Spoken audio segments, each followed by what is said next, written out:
dar sequência à nossa temática a respeito do Deus desconhecido.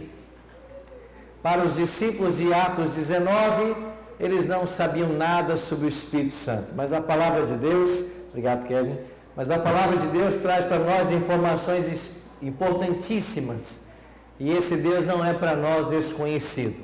O Espírito Santo é o Deus sempre presente com todos nós. Nosso terceiro tema, a personalidade do Espírito Santo.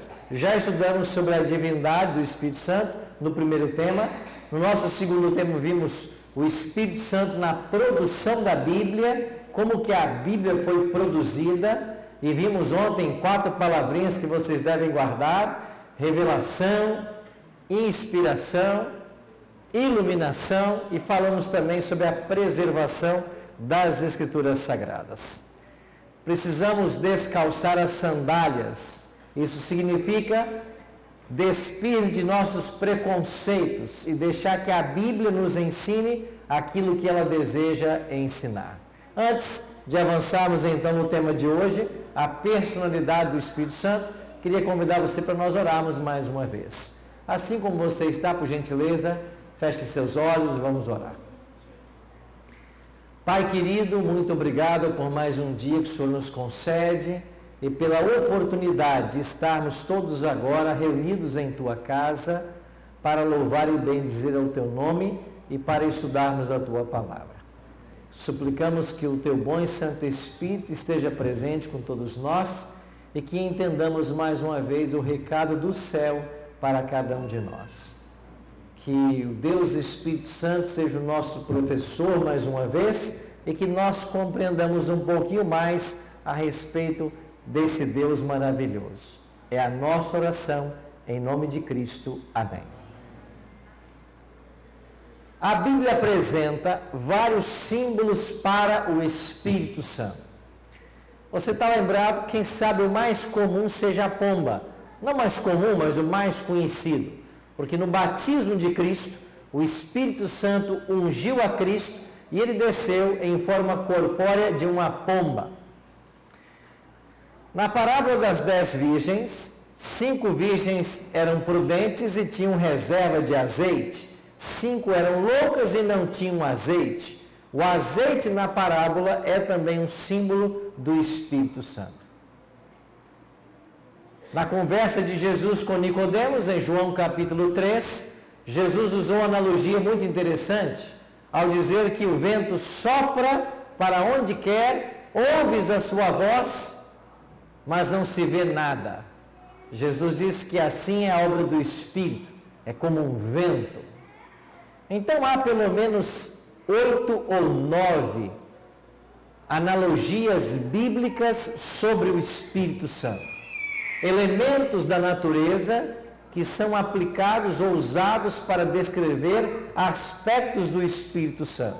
E por causa desses elementos, tais como pomba, óleo, chuva, vento, nós somos tentados a pensar que o Espírito Santo não é uma personalidade. E até hoje, dentro do próprio Adventismo, nós temos um grupo muito pequeno, tentando dizer que o Espírito Santo não é uma pessoa, ele é o Espírito de Deus, uma influência que emana do Pai, ou coisa parecida.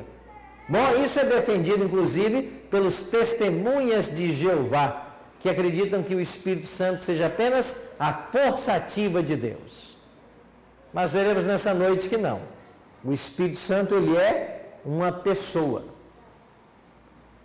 Parece-nos fácil imaginar Cristo, Deus o Pai, como seres distintos, a quem um dia veremos face a face.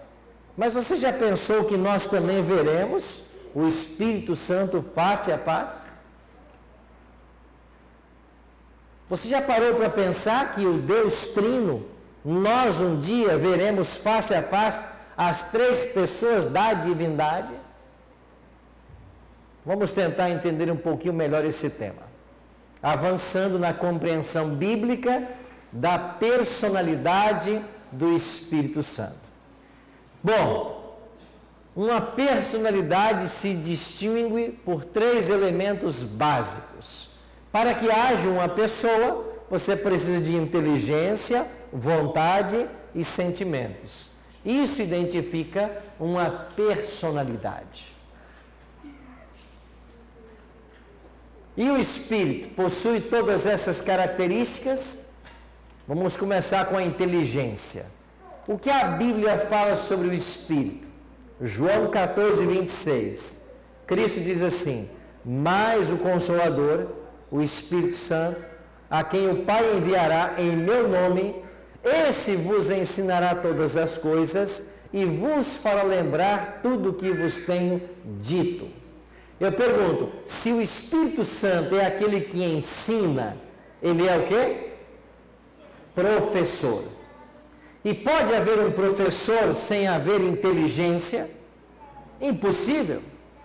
Como que alguém pode ensinar algo se ele não tem inteligência própria?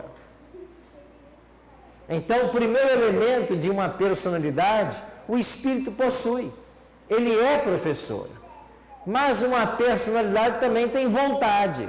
Nós temos inteligência e temos vontade para tomar as decisões que quisermos. E o que a Bíblia declara sobre o Espírito?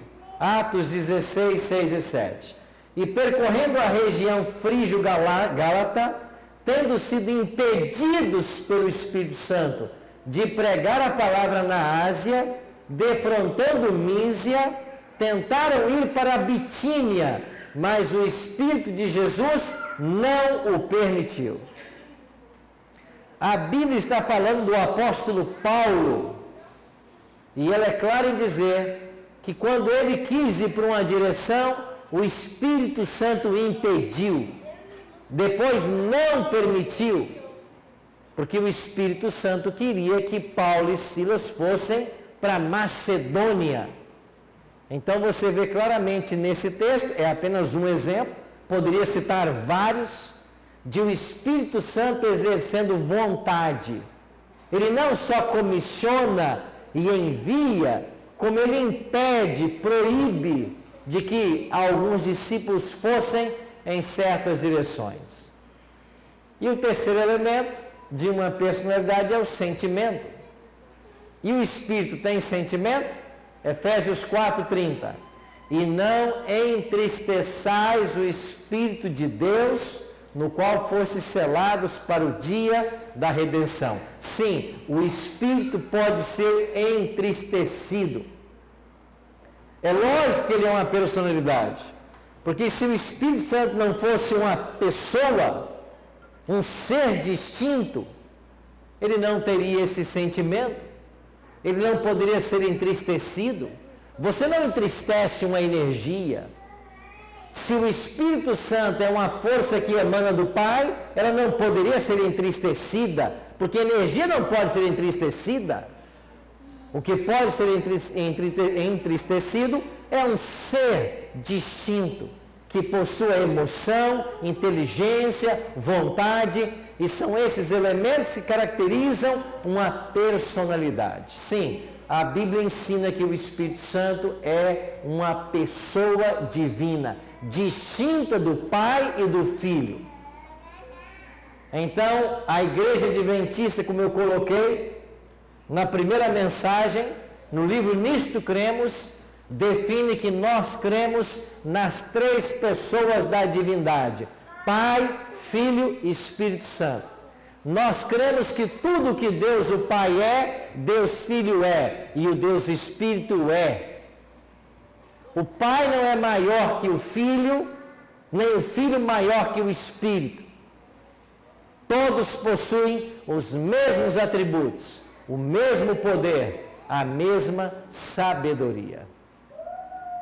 Um detalhe a mais: Jesus disse que ele iria aos céus e enviaria um substituto. O Espírito Santo é o substituto de Cristo. Olha o texto: e eu rogarei ao Pai e ele vos dará outro Consolador, a fim de que esteja para sempre convosco. Eu pergunto, Cristo poderia ser substituído por uma energia? Cristo poderia ser substituído por uma força ativa, por um sentimento? Não. Só alguém à altura de Cristo poderia substituí-lo. Então, quando o Espírito Santo é enviado, ele vem como um substituto de Cristo. E eu já mencionei para vocês essa expressão que o próprio Cristo usou: eu enviarei outro Consolador. E mais uma vez eu quero lembrar a você a distinção grega de alós e heteros. Eu vou enviar outro, alós, um outro igual. Jesus também declarou: quando vier, porém, o Espírito da verdade, ele vos guiará toda a verdade, porque não falará por si mesmo, mas dirá tudo o que tiver ouvido e vos anunciará as coisas que hão de vir. Sim, a obra do Espírito era dar continuidade à obra de Cristo, e apenas alguém à altura dele poderia ser o seu substituto e continuar sua obra. Então esses textos evidenciam que o Espírito Santo é o próprio Deus. Um outro detalhe: quando estudamos um pouquinho mais da língua grega, especialmente João 14, 15 e 16, onde você tem uma concentração a respeito do ensino de Cristo sobre o Espírito Santo, você vai perceber que todas as vezes que Cristo se refere ao Espírito, e são 8 vezes nesses 3 capítulos, sempre ele vai usar o pronome masculino em conexão com o Espírito. Pronome masculino: ele estará convosco, ele vos ensinará, ele vos lembrará, e nunca isto. João poderia ter usado um pronome neutro para dizer que ele é uma força, uma energia, ele é isto. Mas Cristo nunca usa isto para o Espírito. Ele usa apenas o pronome masculino, ele, 8 vezes nesse ensino sobre o Espírito Santo. É lógico que Cristo está falando de uma pessoa divina, de alguém distinto dele como pessoa, mas igual em poder, sabedoria e capacidade. A grande dificuldade que nós temos em entender certas coisas é porque na nossa mente a gente tem dificuldade em entender que há na Trindade, ou nos 3 seres da divindade, uma hierarquia. Mas essa hierarquia, ela é funcional. É uma hierarquia em relação ao plano da salvação. Então, em relação ao plano da salvação, o Pai é aquele que envia o Filho. Nessa hierarquia, o Pai é maior que o Filho. Depois o Filho envia o Espírito. Nessa hierarquia, a função do Filho é maior que a do Espírito. Mas, repetindo, é apenas uma hierarquia funcional em relação ao plano da salvação. Não é que Cristo é maior que o Espírito, nem Deus é maior que Cristo. Nós acreditamos que eles são seres eternos, ou coeternos, onipotentes, onipresentes e oniscientes. Os atributos da divindade que não são comunicáveis. Apenas os 3 comungam de todos esses atributos. Então, em relação à salvação do homem, o Filho se submeteu ao Pai e o Espírito se submeteu ao Filho. Mas isso não quer dizer que um seja maior que o outro. Atos 13, 2. Disse o Espírito Santo: separai-me agora Barnabé e Saulo para a obra que eu os tenho chamado. O Espírito Santo está dizendo para a igreja, ele está conduzindo o trabalho da comunidade de crentes, ele está exercendo vontade, soberania. Me separem, Paulo, Barnabé. Estamos falando de um ser distinto, do Deus Espírito. Se nós não aceitarmos que o Espírito Santo é uma pessoa divina, será mais fácil para nós ignorarmos a Ele. E muitos ignoram o Espírito Santo porque não o aceitam como uma pessoa divina. Esse é um problema.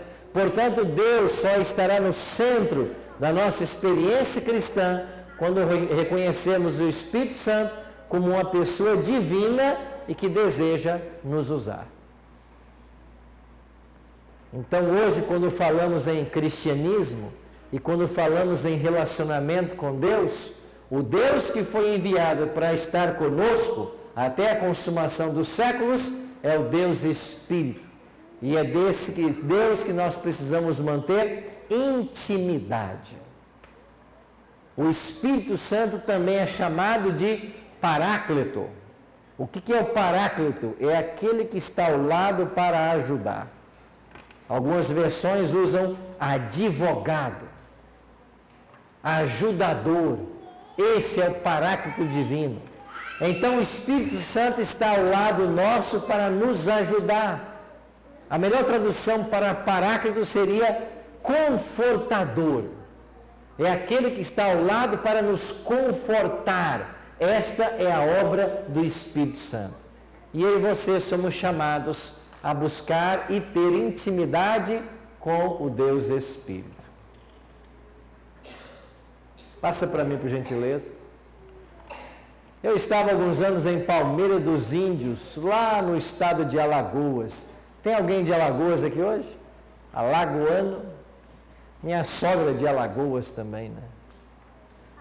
Eu estava em Alagoas uma ocasião e nós estávamos convidando os moradores dessa cidade para um evangelismo que aconteceria à noite. E eu conto essa história para mostrar para você como que o Espírito Santo está sempre ao nosso lado para nos ajudar em todas as circunstâncias. E eu estava numa rua distribuindo convites para esse evangelismo que teríamos. E enquanto eu distribuía casa por casa, eu percebi que passaram duas jovens uniformizadas com o uniforme de uma escola, e elas passaram na rua. E quando elas passaram por mim, eu ouvi claramente uma voz que dizia assim: observe estas jovens. Eu achei aquilo meio estranho. Observe essas jovens. E eu sabia que era o Espírito falando comigo. Lá na frente eu observei que elas entraram numa casa verde. E eu fiz o convite deste lado da rua, voltei pelo outro lado, e quando eu cheguei na casa verde, onde eu vi que as duas haviam entrado, eu fiz questão de gastar um tempo mais com essa casa e de ser mais enfático em meu convite para o evangelismo. Uma senhora me recebeu, depois as filhas vieram, essas duas jovens, e eu descobri que ali morava essa senhora com 3 filhos e o esposo. Expliquei o evangelismo que teríamos na cidade, as convidei para que fossem, e quando começou o evangelismo, lá estava a família. Essa família participou de todas as noites do evangelismo, e eu de dia ia até a casa delas para ministrar estudos da Bíblia. E depois de 3 meses de amizade e estudos com essa família, toda a família se entregou a Cristo e passou pelo batismo. No mês de novembro daquele ano, nós devemos voltar para a Bahia, onde nesse tempo eu cursava teologia. E quando eu estava me despedindo dos amigos, da igreja que havia sido formada, essa senhora dessa família disse para mim assim: eu queria falar com você um instante. E ela perguntou assim: você se lembra, Arilton, o primeiro dia em que você foi lá em casa? Eu disse: eu me lembro, sim. Eu me lembro que foi numa terça-feira, o dia que eu fiz o convite para vocês. E eu me lembrava claramente dessa voz que eu havia ouvido, me orientando a estar na casa deles. E ela disse assim para mim: pois bem, quando você chegou lá em casa naquela terça-feira e convidou a minha família para o evangelismo, a minha mala já estava pronta debaixo da minha cama, porque naquela noite eu fugiria de casa. Eu não suportava mais viver com a minha família. Eu não suportava mais meu esposo, a minha casa, e eu havia tomado a decisão de abandonar todo mundo e seguir minha vida.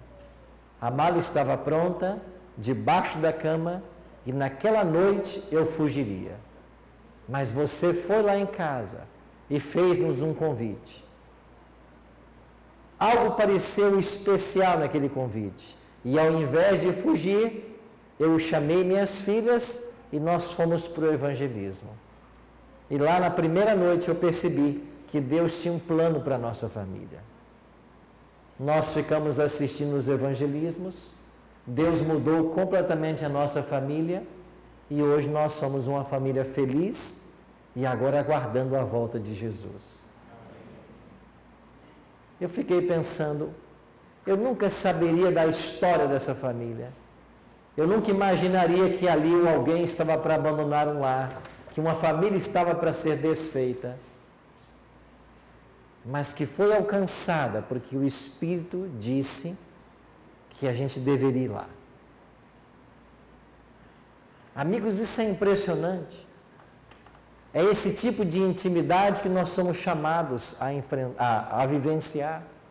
É esse tipo de conexão que Deus quer estabelecer com todos nós, para bem nosso, de nossas famílias e da igreja. Esse Espírito Santo, que é uma pessoa divina, ele deseja usar a todos nós.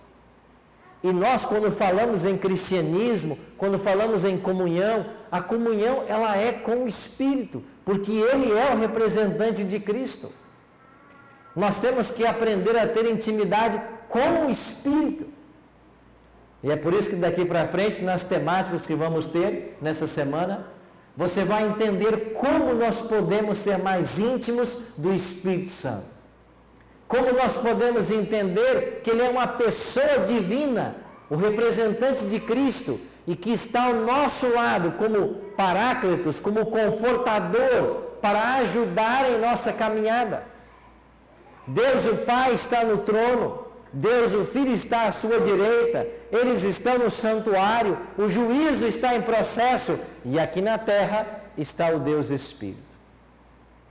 E uma das estratégias mais bem-sucedidas de Satanás tem sido minimizar a pessoa do Espírito e a importância do seu papel para os dias que nós estamos vivendo. É por isso que, vez por outra, se levantam movimentos antitrinitarianos, negando o Espírito Santo, negando sua personalidade, negando sua divindade. Por quê? Porque se o diabo convence você que o Espírito Santo não é Deus, ele arrebatou de você a única esperança que havia de você manter comunhão com o Pai. Porque a comunhão com o céu hoje se dá pelo Espírito. Ele é o representante de Cristo. É Ele que está na terra e prometeu estar conosco até o fim dos séculos. Mas se eu acho que Ele é uma força ativa, se eu acho que Ele é uma influência, meu coração não se abre para isso. E se você nega o Espírito Santo, o único capaz de produzir em você o arrependimento, o que acontece quando você pecar? Quem vai te levar ao arrependimento? Jesus disse que quando Ele viesse, Ele convenceria de quê? Do pecado, da justiça e do juízo. É Ele quem convence do pecado. Mas se Ele não é um ser divino, quem vai convencer você? Ninguém. Aí você não é levado ao arrependimento. E se não há arrependimento, não há salvação. Eu estou escrevendo um livro sobre o Espírito e eu procurei uma palavra para colocar no título. Uma palavra que falasse a respeito da sua necessidade. Uma palavra que falasse para nós a respeito da importância de conhecê-lo e de ter intimidade com Ele. E a melhor palavra que eu achei até aqui, e pode ser que você me ajude com uma melhor, mas é a palavra imprescindível. O Espírito Santo é imprescindível. Ele é tudo o que nós precisamos. É o Espírito quem está movendo a igreja e vai levá-la à conclusão da sua obra. É o Espírito que está atuando no coração dos crentes. É o Espírito que está fazendo toda a obra. É o Espírito quem vai concluir essa obra da pregação do Evangelho. Nós também falaremos sobre isso numa outra noite. Mas eu queria terminar contando uma última história a respeito de como esse Espírito trabalha e de como ele, usando da sua inteligência, da sua vontade, do seu sentimento, ele tem mudado o coração de pessoas. Quando gravávamos o Bíblia Fácil no Novo Tempo, nós sempre levávamos 10 convidados. Sempre eram 10 convidados. E esses convidados eram pessoas que se inscreviam de toda a parte do Brasil. As pessoas se inscreviam mandando um vídeo. A gente assistia esses vídeos e selecionava 10 candidatos. Um dia chegou um vídeo de inscrição de um senhor, o vídeo mais lacônico que nós já recebemos lá no Novo Tempo. Ele gravou um vídeo e disse assim: eu não acredito em Deus, não acredito na Bíblia, mas se me chamarem eu vou. Só isso. Esse foi o vídeo que ele mandou. Alguém o gravou e ele disse assim: eu não acredito em Deus, não acredito na Bíblia, mas se vocês me chamarem para esse programa, eu vou. Quando eu vi esse vídeo, eu falei: vamos trazer esse homem. Vai ser uma experiência interessante. Um fazendeiro do Mato Grosso. E esse fazendeiro veio. Chegou no domingo, no Cevisa, em São Paulo, onde gravávamos nesse momento. Na segunda-feira começaram as gravações, gravávamos 4 programas por dia. E ele aí sentadão, segunda-feira não abriu a boca. Nenhuma pergunta, nenhum comentário. E como a gente ficava junto a semana inteira com os 10 convidados, eu tentava me aproximar deles, porque a gente tomava as refeições juntos, a gente também caminhava juntos todas as manhãs, e eu tentei caminhar ao lado dele, puxando conversa, me colocando à disposição. E a Bíblia começou a ser estudada, e o Espírito Santo é o produtor da Bíblia, como vimos ontem. É o Espírito também que convence do pecado, e o coração desse fazendeiro começou a ser tocado pelas verdades da palavra. Quando foi na quarta-feira, ele já fez uma pergunta aqui, outra ali no programa. E quando foi na quinta-feira pela manhã, penúltimo dia de gravações, eu me assentei para tomar o café da manhã, lá no Cevisa. Ele chegou e disse assim: pastor, posso me sentar com o senhor? Eu disse: claro. Ele preparou a sua refeição, sentou na minha frente e disse assim: pastor, de ontem para cá eu sou um novo homem. Eu disse: é mesmo? O que aconteceu? Ele disse assim: pastor, de ontem para cá eu acredito em Deus. Você acredita em Deus? De ontem para cá? O que aconteceu? Ele disse assim: ele ontem à noite falou comigo. Ele falou comigo. É por isso que eu acredito em Deus. No final de tudo, se eu quiser me batizar, o senhor me batiza? Claro. O Espírito Santo é uma pessoa divina e ele fala conosco. Quando você lê na Bíblia que Jeremias ouvia a voz do Senhor, que Samuel ouviu a voz do Senhor, que Abraão ouviu a voz do Senhor, isso não mudou. Talvez não ouçamos sua voz, porque duvidamos da existência, duvidamos de sua divindade, duvidamos de sua personalidade, ou não temos investido tempo para conhecê-lo melhor. Mas o Espírito Santo quer ser íntimo de todos nós. Íntimo ao ponto de você ouvir a voz dele. É isso que Deus quer para a sua vida. E ele toma iniciativa nesse relacionamento. Ele é um representante de Cristo.